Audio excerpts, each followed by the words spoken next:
बिस्मिल्लाहिर्रहमानिर्रहीम। अस्सलामु अलैकुम नाज़रीन, एक नए व्लॉग के साथ आपकी खिदमत में हाजिर हैं। नाज़रीन, हम इस वक्त मौजूद हैं सुप्रीम कोर्ट ऑफ पाकिस्तान में, जो इस वक्त तवज्जो का मरकज़ बनी हुई है। आज ये मालूम होगा कि आइंदा चीफ जस्टिस ऑफ पाकिस्तान कौन होगा। शाम 4 बजे उस खसूसी कमेटी का इजलास है 12 रुकनी, जिसने ये तय करना है कि पहले 3 यानी जस्टिस मंसूर अली शाह, जस्टिस मुनीब अख्तर और जस्टिस याह्या आफरीदी में से किसके नाम का कुरान निकलेगा। और उस हवाले से कुछ नई डेवलपमेंट्स भी हुई हैं। चीफ जस्टिस काजी फ़ाइज़ ईसा साहब की रिटायरमेंट से कबल अब तकरीबन 3 से 4 दिन रह चुके हैं और जनाब काजी फ़ाइज़ ईसा आज किसी बेंच का हिस्सा नहीं बने और बताया यही जा रहा है कि कल को भी वो किसी बेंच में नहीं बैठेंगे, यानी 2 रोज़ की छुट्टी पर कुछ लोग कहते हैं काजी फ़ाइज़ ईसा साहब चले गए हैं। बहरहाल हमारी बात हुई है, मालूम ये हुआ है कि जनाब काजी फ़ाइज़ ईसा साहब चैम्बर वर्क कर रहे हैं और मेरी इतलात के मुताबिक जनाब काजी फ़ाइज़ ईसा साहब ने 2 से 3 फ़ैसले जो तहरीर करने हैं, उस सिलसिले में उन्होंने आज अदालत में ना बैठने का फ़ैसला किया है और कल भी वो चैम्बर में बैठकर वो फ़ैसले तहरीर करेंगे। वो फ़ैसले कौन से हैं उस पर हम बात करेंगे। दूसरी जानिब जो 12 रुकनी कमेटी है, जिसने अब आइंदा चीफ जस्टिस ऑफ पाकिस्तान की तैनाती करनी है, सिलेक्शन करनी है कि कौन से जज साहब जो हैं वो मौजू होंगे।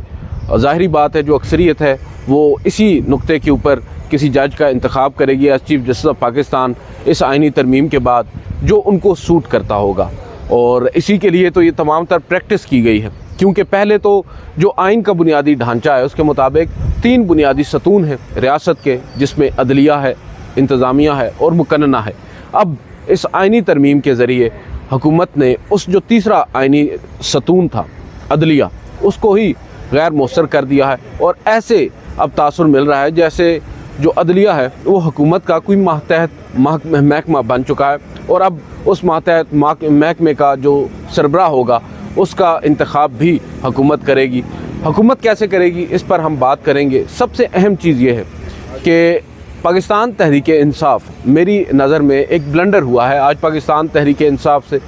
बावजूद इसके कि हम मानते हैं कि आइनी तरमीम पाकिस्तान तहरीक इंसाफ का एक मौक़िफ़ है कि आइनी तरमीम जो है ये दुरुस्त नहीं है, गैर आइनी तरीके से मंजूर की गई है, पार्लिमान के पास मैंडेट नहीं है, सब कुछ दुरुस्त है। आपसे कल नाम मांगे गए स्पीकर कौमी असम्बली की जानिब से, सेनेट और कौमी असम्बली के अरकान के, कि उस 12 रुकनी कमेटी के लिए अपने लोगों के नाम भेजें। आपने नाम भेज दिए सेनेटर अली ज़फ़र साहब का, बैरिस्टर गौहर साहब का और सुन्नी इत्तेहाद कौंसिल के जो सरबराह हैं साहबजादा हामिद रज़ा साहब। उसके बाद रात 12-1 बजे के करीब शेख वकास अकरम साहब ट्वीट करके बताते हैं कि जो कमेटी है सियासी पाकिस्तान तहरीक इंसाफ की, उसने फ़ैसला किया है कि पाकिस्तान तहरीक इंसाफ इस कमेटी का हिस्सा नहीं बनेगी। अभी कुछ देर कबल ही बैरिस्टर अली ज़फ़र साहब से मंसूब एक बयान सामने आया है जिसमें वो तहफ़्फ़ुज़ात का इज़हार कर रहे हैं और काफ़ी हद तक उन्होंने अदम इत्मीनान का इजहार भी किया है पाकिस्तान तहरीक इंसाफ के इस फ़ैसले पर, जिसमें अब उस खसूसी पार्लिमानी कमेटी में शिरकत न करने का फ़ैसला किया गया है। और मेरी मुख्तलिफ़ वकला से भी बात हुई है और मेरी अपनी भी यही अंडरस्टैंडिंग है कि पाकिस्तान तहरीक इंसाफ के पास एक मौका ज़रूर था उस पार्लिमानी कमेटी का हिस्सा बन इस पूरे सिस्टम के अंदर रह कर अपनी जो एक ओपिनियन है वो देने का। और हो सकता है क्योंकि जब बैठे हों अमूमन तो यही होता है कि जो फ़ैसले पहले कर लिए जाएं उनको ही हतमी शक्ल दे दी जाती है। और जो कमेटी है जो पाकिस्तान तहरीक इंसाफ की रीज़न समझ में आ रही है वो ये है कि 2/3 अक्सरियत दरकार होती है किसी भी जज की अपॉइंटमेंट के लिए as chief justice of Pakistan. और इस वक्त जो हुकूमत है उस पार्लिमानी कमेटी की अगर हैयत को देखा जाए तो 2/3 अक्सरियत उसने अपने पास ही ऑलरेडी रखी हुई है। हम देखें अगर तो पाकिस्तान मुस्लिम लीग नवाज़ है, पाकिस्तान पीपल्स पार्टी है, MQM है, ये 3 सियासी जमातें जो हैं इनके अरकान की तादाद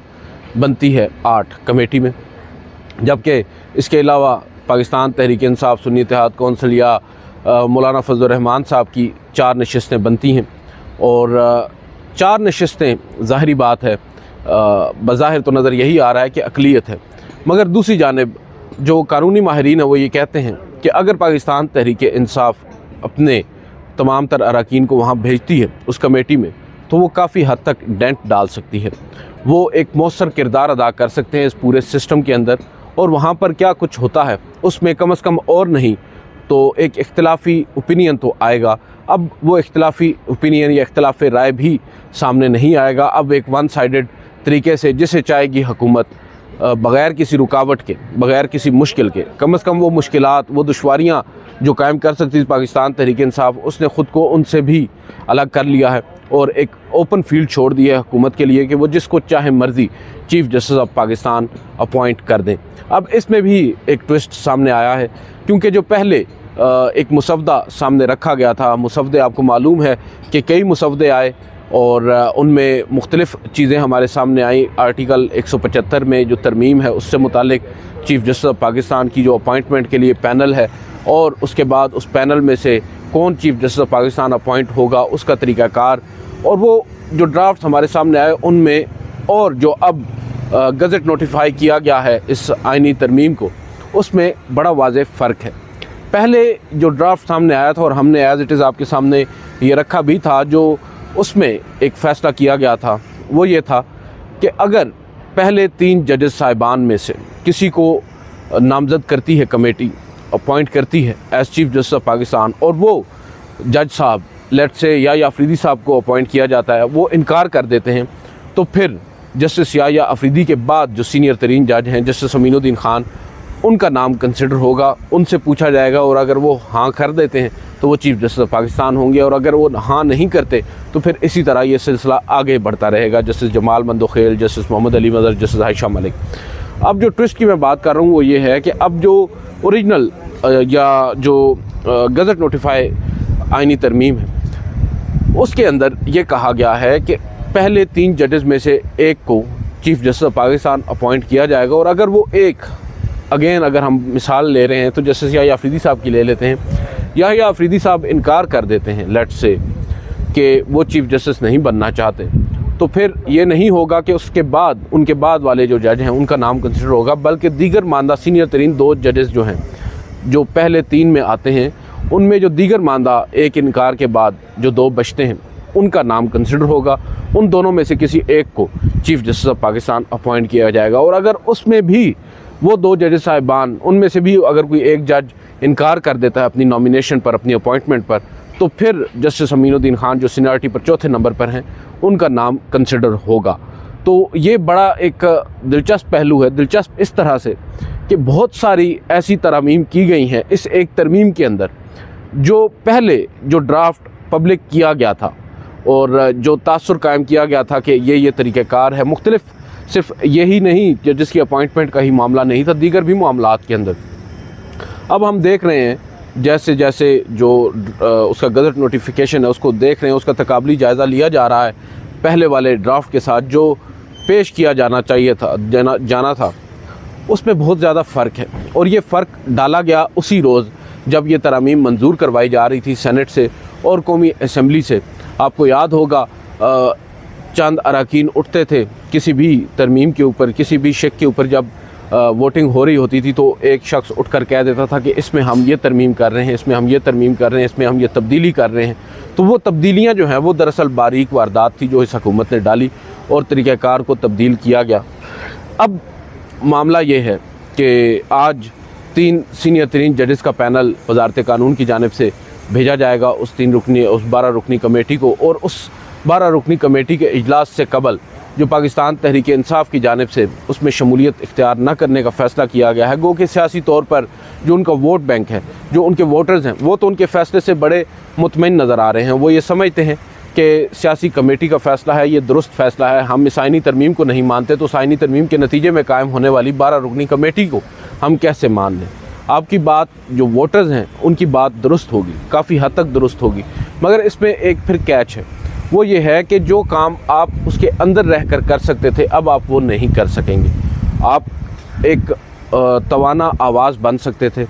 किसी भी एक जज के ऊपर जिसके साथ अगर एक हुकूमत ज़्यादती करके अपनी ज़ाती पसंद नापसंद इम्पोज कर रही है और किसी एक जज को नज़रअंदाज करके किसी दूसरे जज को चीफ़ जस्टिस लगा रही है, तो आप वहाँ पर ऑन रिकॉर्ड अपना मतमे नज़र दे सकते थे, जो अब नहीं दे सकते। और फिर ज़ाहिरी बात है अगर आप वो नहीं कर सकते तो फिर आपके पास तनकीद का हक़ भी नहीं होगा। तो ये वो बेसिक चीज़ें हैं जिस पर वकला भी ये समझते हैं। बैरिस्टर अली ज़फ़र साहब पर भी उल्टा तनकीद की जा रही है कि वो ये बात क्यों कर रहे हैं। तो मैं ये समझता हूँ, मैं एग्री करता हूँ बैरिस्टर अली ज़फ़र साहब की राय से कि पाकिस्तान तहरीक इंसाफ को इस प्रोसेस का हिस्सा बनना चाहिए था।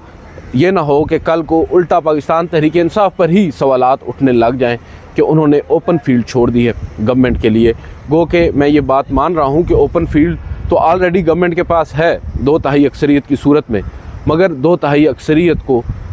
कम होता हुआ भी वक्त नहीं लगता, एक रुकन लगता है नाजरीन। एक रुकन भी अगर हुकूमत का साथ ना दे किसी एक नुक्ते के ऊपर तो फिर मामलात दूसरी तरफ भी जा सकते हैं। तो अब देखना होगा। मेरी आज मुख्तलिफ़ लोगों से बात हुई है यहाँ पर, हम ओवरऑल एक सेंस लेने की कोशिश कर रहे हैं कि दरअसल चल क्या रहा है, कौन सा जज जो है वो सूट करता है as chief justice of Pakistan इस गवर्नमेंट को, और किस जज के चांसेस ज़्यादा हैं। अगर हम बात करें जस्टिस मंसूर अली शाह साहब की, जो ऑब्वियसली पुराना जो राय तरीक़ाकार था सीनियरिटी के असूल के तहत, वो चीफ़ जस्टिस ऑफ पाकिस्तान होना चाहिए थे। 26 अक्टूबर को उन्हें ओथ लेना चाहिए था, मगर अब जो तरमीम की गई है उसके नतीजे में वो उन 3 में से एक हैं जिनके नाम की मंजूरी दी जाएगी। तो ये बड़ा इंटरेस्टिंग हो चुका है। जस्टिस मंसूर अली शाह साहब की जो टोन नज़र आ रही है कमरा अदालत में बैठकर, जो वो फ़ैसले दे रहे हैं, जो वो ऑब्जर्वेशंस दे रहे हैं, और जो कमरा अदालत से बाहर भी गैलरीज़ में, कॉरिडोर्स में उनको देखा जा रहा है, नज़र यही आ रहा है कि वो बड़े कॉन्फिडेंट हैं। और उनके इस कॉन्फिडेंस की वजह कुछ लोग ये भी समझते हैं कि शायद उन्हें इस बात का यकीन दिलाया गया है, या उन्हें वैसे ही एक यकीन दहानी है कि आइंदा चीफ़ जस्टिस ऑफ पाकिस्तान वही हैं। और बहुत से लोग ये समझते हैं, इवन हमारे कोर्ट रिपोर्टर्स, वो ये कहते हैं कि अगर ऐसा ना होता तो शायद जस्टिस मंसूर अली शाह साहब का अभी तक एक स्ट्रॉन्ग रिएक्शन आ चुका होता। दूसरी जानिब मैंने आपको अपनी रात वाली वीडियो में बताया था कि किस तरह आइनी तरमीम होने के बाद जो तीनों दोस्त हैं, जस्टिस याह्या अफरीदी, जस्टिस मंसूर अली शाह और जस्टिस अतर मिनल्ला, उनकी एक मुलाकात भी हुई है, जो कि मामूल की बात है, मगर कल वो मुलाकात होना उसको बहुत से लोग गैर मामूली समझते हैं। और जिस माहौल में वो मुलाकात हुई और जिसके बाद हमने देखा, जो ज़राए बताते हैं कि खुशगपियाँ करते हुए जजेस साहिबान बाहर निकले और कमरा अदालतों में गए, और उससे नज़र यही आ रहा है कि उनके दरमियान भी किसी भी तरह की कोई खफगी नहीं है, एक दूसरे के बारे में कोई तहफ़्फ़ुज़ात नहीं है, क्योंकि ये तासुर जानबूझकर कायम किया जा रहा है गुज़िश्ता चंद दिनों से, जब से ये आइनी तरमीम का अमल शुरू हुआ है, कि जस्टिस याह्या अफरीदी ने गालिबन डिच करा दिया है अपने दोस्त जस्टिस मंसूर अली शाह साहब को। तो मेरी ये इन्फॉर्मेशन है कि वो तमाम जजेस साहिबान मुत्तफ़िक हैं इस आइनी तरमीम के मामले पर, और अब गालिबन इंतज़ार किया जा रहा है आज के 4 बजे होने वाले उस इजलास का, और उस इजलास में होने वाले उस फ़ैसले का, जो तय करेगा कि आइंदा चीफ़ जस्टिस ऑफ पाकिस्तान कौन होगा। और हो सकता है अगर वो फ़ैसला कुछ ऐसा किया जाता है जो वो जजेस साहिबान भी एक्सपेक्ट नहीं कर रहे, तो हो सकता है कोई रद्द-ए-अमल आ जाए, मगर ये तो अब वाज़े होगा आज शाम को ही। दूसरी जानिब जस्टिस मंसूर अली शाह साहब इस वक्त कमरा अदालत नंबर 1 में बैठकर मुकदमात की समाअत कर रहे हैं। इस वक्त से मुराद आज वो कमरा अदालत नंबर 1 में बैठे हैं, जो कि अमूमन नहीं, वैसे चीफ़ जस्टिस ऑफ पाकिस्तान के लिए होता है। चीफ़ जस्टिस ऑफ पाकिस्तान की सरबराही में जो बेंच होता है वो कमरा अदालत नंबर 1 कोर्ट रूम नंबर 1 में बैठता है, और इसी तरह सीनियरिटी के लिहाज से जो दूसरे नंबर पर जज हैं उनका कमरा अदालत नंबर 2 होता है। जस्टिस मंसूर अली शाह वैसे तो कमरा अदालत नंबर 2 में बैठा करते हैं, मगर आज और कल, यानी आज मंगल के रोज़ और बुध के रोज़, वो कमरा अदालत नंबर 1 में होंगे। अब तो अदालती वक्त ख़त्म हो चुका है। बहरहाल जस्टिस काजी फ़ायज़ ईसा क्योंकि दस्तयाब नहीं है, और इतलात यही है कि वो चैम्बर में बैठकर फ़ैसले तहरीर कर रहे हैं, और नज़र यही आ रहा है कि अपनी रिटायरमेंट से कबल वो कोई बड़ा धमाका भी कर सकते हैं। अब वो बड़ा धमाका जो है उसकी घन गरज कितनी होगी, उसके असरात कितने होंगे, ये तो उसको पढ़ने के बाद ही अंदाज़ा लगाया जा सकता है। मगर ये बताया जा रहा है कि मखसूस नशिस्तों के मामले पर अभी एक नोट आना बाकी है, और गो के वो नोट जो जिसके ऊपर दस्तखत किए थे जनाब काजी फ़ायज़ साहब ने, वो अपरेंटली तहरीर तो जस्टिस जमाल खान मंदोखेल साहब ने किया था, मगर फिर भी लोग ये समझ रहे हैं, लोग ये मानते हैं कि जनाब काजी फ़ायज़ ईसा उसके ऊपर डिटेल्ड नोट लिखेंगे। अगर डिटेल नोट नहीं लिखेंगे तो शायद जस्टिस जमाल खान मंदोखेल के साथ मुशावरत के बाद वो नोट जारी होगा, और उस नोट में फिर अंदाज़ा होगा कि काजी फ़ायज़ ईसा साहब क्या सोच रहे हैं उन 8 जजेस के अक्सरियती फ़ैसले के ऊपर। और नज़र यही आ रहा है कि उस नोट के अंदर मुमकिना तौर पर 8 जजेस की जानिब से जारी की गई 2 वजाहतें जो इलेक्शन कमीशन ऑफ पाकिस्तान की दरख्वास्त पर जारी की गई हैं, उनके ऊपर भी संगीन सवालात उठाए जाएंगे। तो गो के ये एक ट्रेलर होगा, या एक ट्रेलर नहीं आप कह सकते हैं कि एक रिपीट टेलीकास्ट होगा उस 2 रुकनी इख्तलाफी नोट का जो जस्टिस अमीनुद्दीन खान और जस्टिस नईम अख्तर अफगान की जानिब से जारी किया गया था, जिसमें उन्होंने इलेक्शन कमीशन ऑफ पाकिस्तान को ये पैगाम दिया था, या इलेक्शन कमीशन ऑफ पाकिस्तान को तैयार किया था ज़हनी तौर पर कि वो 8 जजेस के अक्सरियती फ़ैसले पर अमल दरामद के पाबंद नहीं हैं। उल्टा उन्होंने 8 जजेस के अक्सरियती फ़ैसले को गैर आइनी भी करार दिया था, जिस पर बाद अज़ा हमने देखा 8 जजेस ने अपने अक्सरियती फ़ैसले में उन 2 जजेस साहिबान की बाकायदा तौर पर क्लास ली और उन्हें बताया कि भाई आप अपनी रीज़निंग बताएं, आपने जो फ़ैसला दिया है वो किस बुनियाद पर दिया है, ना कि हमारे फ़ैसले को आप गैर आइनी करार देते फिरें। तो नज़र यही आ रहा है कि गो के जस्टिस काजी फैसल साहब उनके उस नोट से इत्तेफाक नहीं करते, अगर उनके इत्तेफाक करते तो उनके दस्तखत मौजूद होते। अब देखना होगा जस्टिस जमाल खान मंदोखेल साहब का वो नोट जिस पर काजी फैसल साहब दस्तखत करेंगे, या हो सकता है वो लिख भी दें, वो क्या कहते हैं। जो मखसूस नशिस्तें दी गई हैं पाकिस्तान तहरीक इंसाफ को 8 जजेस की जानिब से, जो कि आज तक मिली नहीं है, उसमें काजी फैसल साहब ने जिस नोट पर दस्तखत किए थे उसमें भी कुछ नशिस्तें पाकिस्तान तहरीक इंसाफ को दी गई थी, उन्हें एक सियासी जमात तस्लीम किया गया था। तो ये बड़ा ट्रिकी होगा।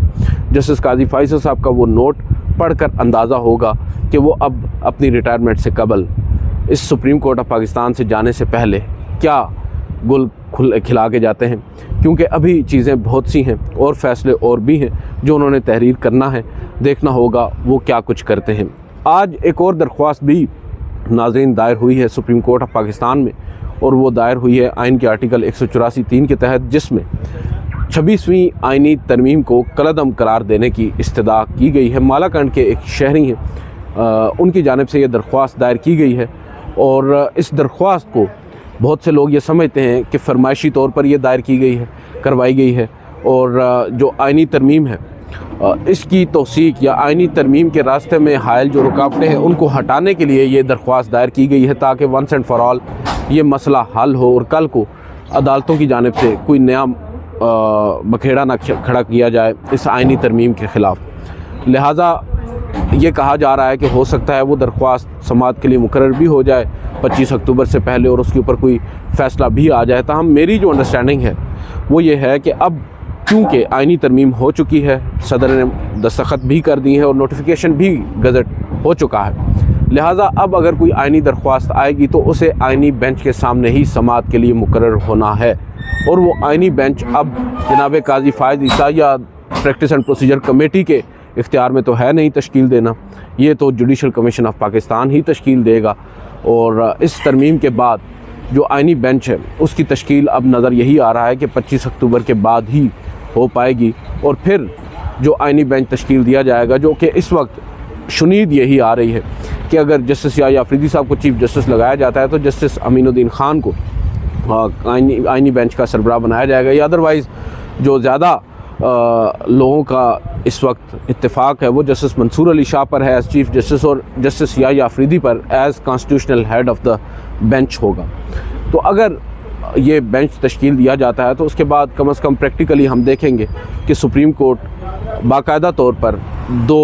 मुख्तलिफ धड़ों में तकसीम होगी। एक चीफ जस्टिस का होगा जो कि काफ़ी हद तक टूथलेस हो चुका है इस आइनी तरमीम के नतीजे में, और दूसरा आइनी बेंच होगा जिसमें मुझे लगता है कि आइन की तशरीह से ज़्यादा जजेज़ अपने CVs हुकूमत के सामने रख रहे होंगे और ऐसे फ़ैसले देंगे जिससे आइंदा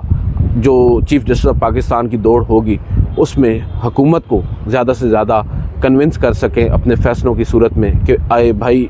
अगली दफ़ा उनके नाम को कंसिडर किया जाए। तो ये सूरत हाल है, देखते हैं। आज शाम तक इंतज़ार किया जा रहा है कि शाम 4 बजे के उस इजलास में क्या होता है और उसके बाद फिर नोटिफिकेशन किसके नाम का जारी होता है। आज की इस वीडियो से इतना ही, इजाज़त दीजिए, अल्लाह हाफ़िज़।